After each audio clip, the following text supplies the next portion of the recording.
only if you have been to the deepest valley can you ever know how magnificent it is to be on the highest mountain. Sleepless nights, demanding assignments, grueling schedules and deadlines, financial constraints, and balancing the hassles of family life and study were some of the rudimentary ordeals that we had to endure. I am convinced that the challenges encountered during our sojourn at the UWI Open Campus motivated us to excel. They were essential ingredients of the development agenda that shaped our abilities and competencies and made us better prepared for the realm of leadership in our various disciplines, and especially for us teachers in the education system. This graduation ceremony is yet another manifestation of zeal and determination of the UWI Open Campus in its quest to realize its mission. May I remind you that we are now ambassadors of the University of the West Indies Open Campus. We are also envoys of the government of St. Vincent and the Grenadines, representing its mission to have at least one graduate per household by the year 2020. But more importantly, we are members of a profession that the world cannot do without, even in the wake of the technological age. As education practitioners in our various disciplines, we undoubtedly carry a big responsibility. Our society expects us to take this immense responsibility with a great measure of passion and enthusiasm. Remember, society will constantly demand excellence from us. So, be prepared to serve with pride and diligence, giving of our best. As we gaze back into 3 treasured years, we relive our prize moments and realize that we have not been alone in this crucial journey. We owe our success to all those who helped us, gave us the freedom to dare, and had faith in us even when we doubted ourselves. They were the most influential factors in our overall experiences. I am sure that my fellow graduates will like to join me in applauding all those whose help made this day possible.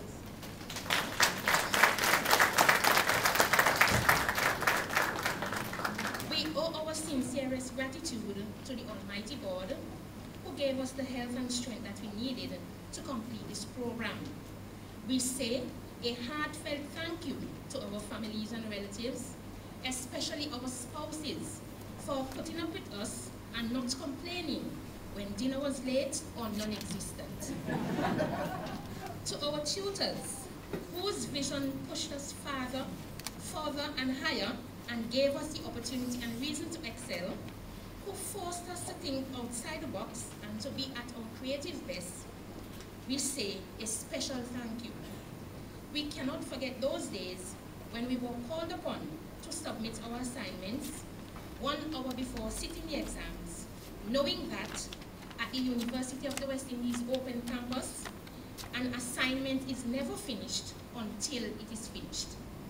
I am sure that the students of the Educational Administration class will particularly like to thank Mrs. Sylvia Sayles, Mr. Glassley Lewis, and Mr. Asfor Stevens in this regard.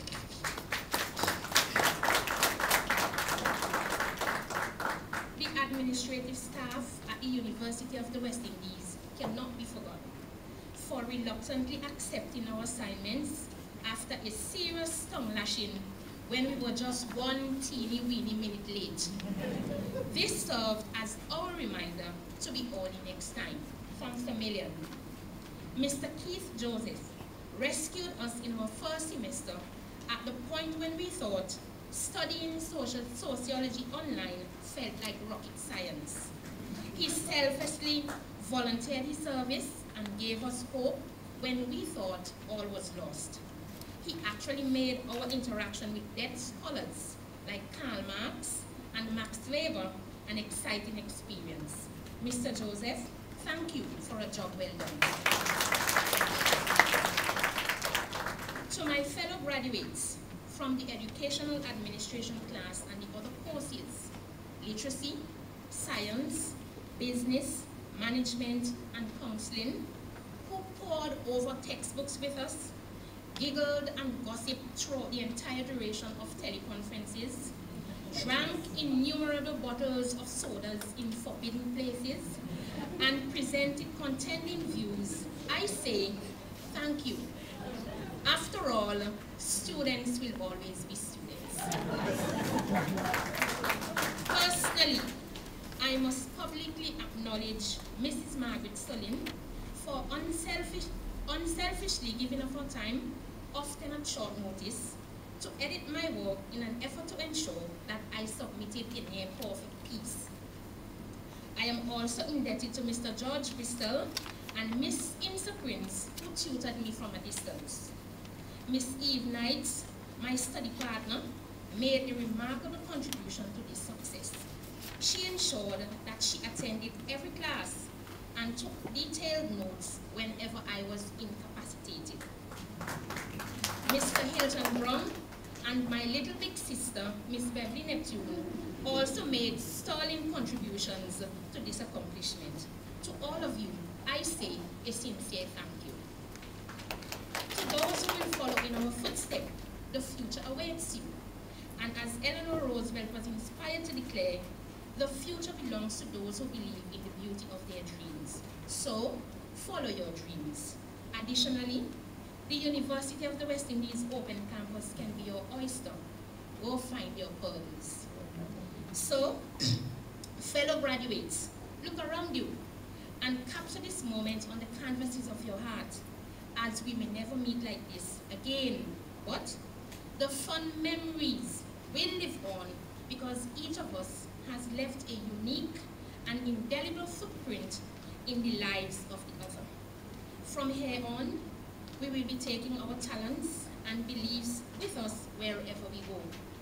If we have learned anything, it is that we have to be adaptable and ready to take chances. These days, we must stay on the cutting edge and continue to update our knowledge, add to our skills, and be ready to progress and cope with change. It was Hillary Clinton, Secretary of State in the United States of America, who said, "One thing we know for sure is that change is certain. Progress is not. Progress depends on the choices we make today for tomorrow and on whether we meet our challenges and protect our values." So my friends, as we close this chapter of our lives at our beloved UWI Open Campus, let us promise to be confident in future endeavors and obey the charge of Mr. Bernard Mays in his words. Let us do whatever we do so well that no man living, no man dead, or no man yet to be born can say he could have done it better. Thank you.